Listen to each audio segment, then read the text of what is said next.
When I was at my booth today, one of the neighbors mentioned that she had seen people stopping to look at my booth while I was talking with other people, and they were looking at the products but didn't know what they were. So even though I was tired after a long day, Juliet and I got to work, and I needed to fix that problem. But it was off to a little bit of a rocky start because I realized that I actually cut off one of the words. So I was gonna have to recut that, but you know what? We're just gonna roll with it and keep going. I really already don't like working with adhesive vinyl, but that's why I use my razor to cut it into smaller pieces so that it makes it easier to work with and you're not pulling off one big piece of vinyl at one time.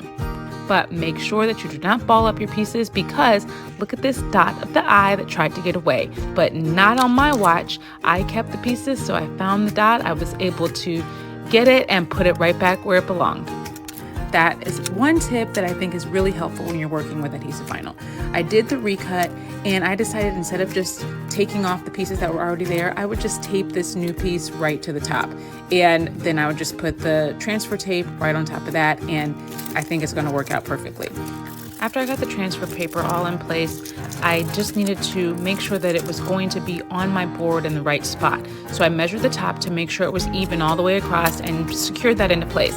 Then I used the hinge method and put a piece of masking tape in the middle of my design, removed the backing off of the bottom part, rubbed that on, and then took the masking tape off and then removed the backing off the top part and rubbed that on as well. That helps me get it all into place so that it doesn't shift while I'm trying to press it on.